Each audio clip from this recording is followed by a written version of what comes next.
I bet you didn't think we'd have a Trans Am update video so quickly, but we do. A lot of stuff off the car, and I'm going to tell you in this video what I decided to do with the body. So let's go into Joe's building back here and check it out.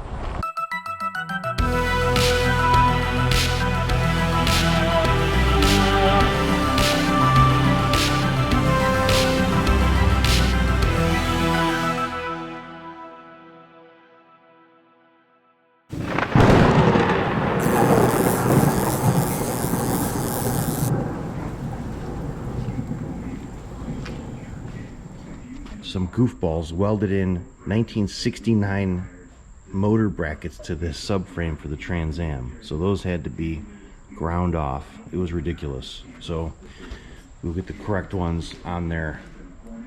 And this is going to the powder coater right now.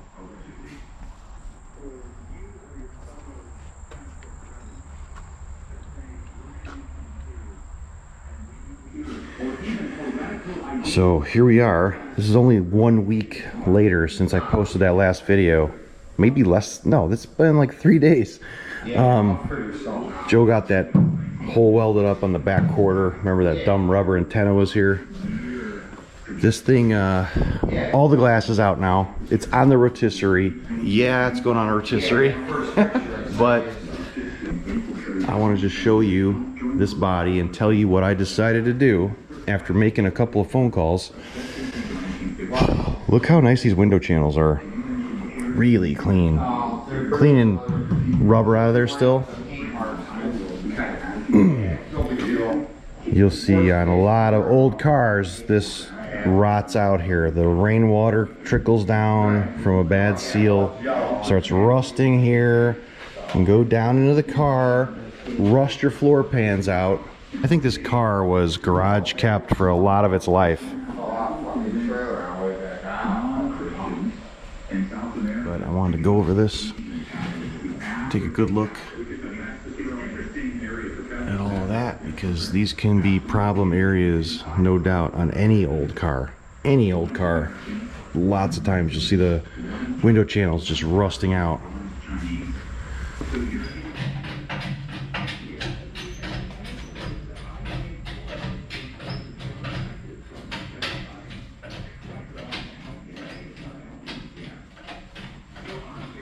We're going to flip this thing sideways so we can take a look at the undercarriage and see exactly what it looks like.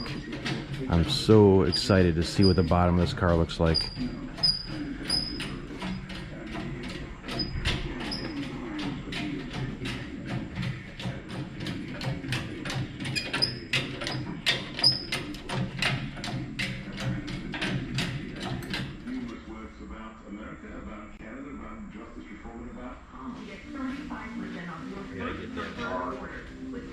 There's another car like that.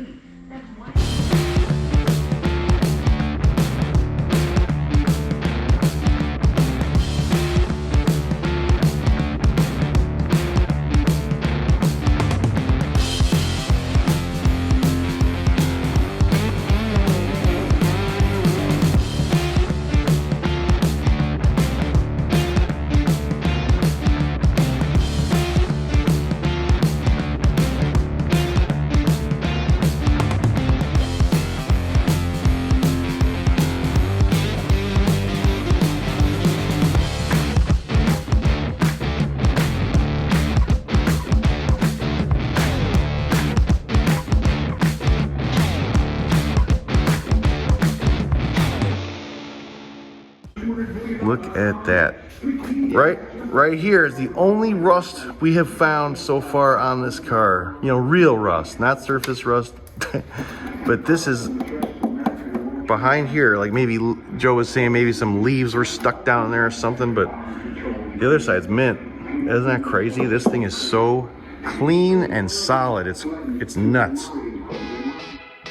After seeing how beautiful this thing was underneath, Joe and I took a great look at it and decided, with the awesome price I was quoted outside of Indianapolis for dipping this car in acid and then alkaline, it was a no-brainer to have it dipped and then save us the labor of taking the whole thing down by hand with wire wheels and sandpaper.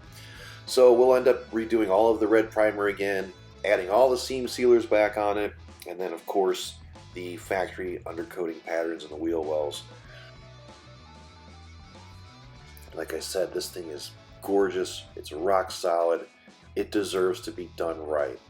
I'm not going full-blown crazy, concourse, but it's going to be one nice Trans Am. Joe instantly started on the doors. Things like the doors and the header panel and the mirrors and the spoilers are all going to be done by hand. There's no reason we need to actually take these and have them dipped. Especially the doors with them having all of that original Z-bar inside of them. I said, man, let's not dip it. Let's just leave it. Leave all this stuff in there. It's going to be a rust protectant for years to come. And it's so easy for him to take these down, which he already has them in bare metal. He's going to work them next and get the body work done on them and get them ready for paint. So he doesn't mess around. He jumped right in, and you'll be surprised how quickly we get a lot of stuff done.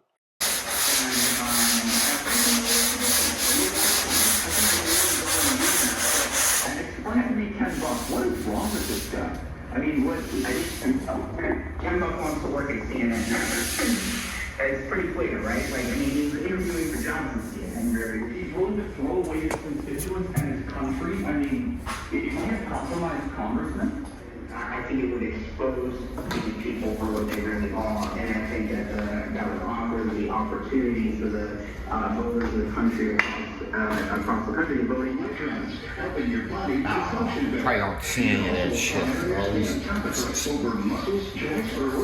Most people feel results within minutes. So, no matter what, I got a taxi clank on your side.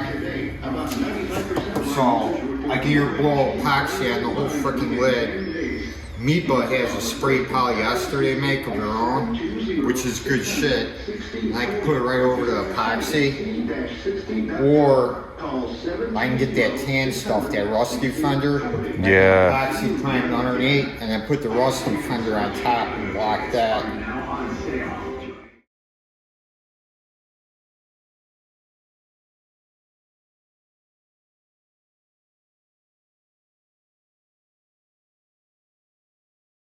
Throughout this video, I'm going to show you some of the sources we use for people in the Chicagoland area that we love. So first stop, JDM Coatings for my powder coating. These guys are in Stager, Illinois, and they are awesome. What's great about powder coating places, you could take your oily, disgusting parts there and just leave them. Then all of a sudden, you come back, they're sandblasted beautifully, perfect bare metal, and then you go back again, and they're powder coated to the color and finish of your choice. Here you can see the guys at JDM sandblasted everything really nice, and everything is so rust free. The suspension parts, the inner fender wells, the core support, even the subframe. Okay, I've been taking the original AC box from the firewall and I'm starting to restore it at home. I'm using some paint strippers to get any overspray off. I've degreased the hell out of this thing, getting it really super clean because I want to leave it its original fiberglass finish when it's done. I don't want to be painting it some weird color. I want this thing to look like it was brand new from the factory. So you'll see it's a really nice original fiberglass finish now that it's clean. I'm going to replace every component on this thing, making it all brand new. It's going to have a new blower motor, new evaporator core, even this little sticker on top will be replaced. All right, my original bumper covers. The back bumper cover was warped really bad. The license plate was stuck over the license plate for years, so you'll see it was warped badly. I took it to the best guys in Chicago, Prestige Bumper. This place is insane. I felt like Mad Max walking into Thunderdome. It was like this crazy place loaded top to bottom with bumper covers. They fixed my covers beautifully. I thought I had to go buy a NOS cover, or I didn't want a reproduction shit cover. I want an original again. No need to even look further. They took the original, fixed it, refinished them, and they're ready for paint. So I picked them up and they are now gorgeous. They're wrapped up, getting ready to be primed and painted soon, and I couldn't have asked for a better job. These guys are amazing. I highly recommend them. All right, the original brake booster. This and my original steering box. I wanted to have these rebuilt and done right. So we took both of these up to the city, kind of near Midway Airport, to the best guys we know of, and that's Midwest Remanufacturing. These guys have been at it for decades and decades and decades. And when you go in there, you will know this place has been around forever. And, you know, Joe has probably taken parts for over 50 or 60 car restorations there. I've personally done, you know, 2 or 3 cars with the components brought there. And I can't ask for a better job. All right, my numbers matching. Borg Warner T10 4-speed went to a friend of Joe's by the name of Frank, who he does this out of his house, but he's another guy that has been doing this for 60 years. And one look around his shop, you know the guy's not messing around. He's done this a few times, and he's done a lot of work for Joe over the years, and I have full confidence in anybody Joe recommends. All right, a few weeks later, we go back to the powder coater. We had them sandblast the brand new leaf springs from Pro Touring F-Body. You can't put those in an oven. There's like plastic inside of those and rubber. You can't bake them. So Joe took them, painted them a nice version of cast bare metal for me. They look great. From the factory, they were bare metal, and they pretty much rusted instantly right when they were finished assembling these cars. So they're going to be a nice cast color. And they're all done, ready. I wrapped them up, and they're just waiting. We are aware that you can take these apart and then powder coat them, blah, blah, blah, but screw that. Remember the old greasy, dirty subframe that was decades old? Well, we picked that up, and it is now gorgeous. I went with a version of chassis black that they had on many of my components. This is where paint versus powder coating, you know, the argument would be that powder coating shops may only have so many shades to choose from, as to where if you're doing a concourse restoration and you need that black under the hood a little flatter, you know, you're at the mercy of what the powder coater carries. So paint, you can get real exact to those colors and shades that you're going to want for a concourse restoration.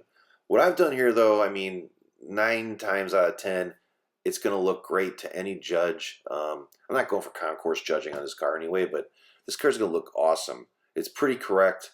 It's chassis black. It's not gloss black. It's not flat black. It's going to look awesome.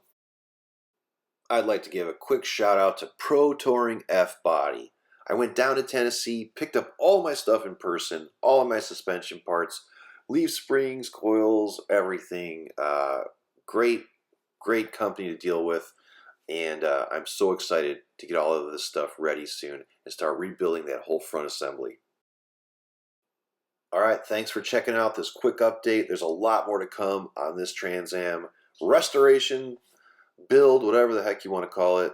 It's getting fun now, guys, and I am ready to jump on this thing and get some good progress soon. So I'll see you next time.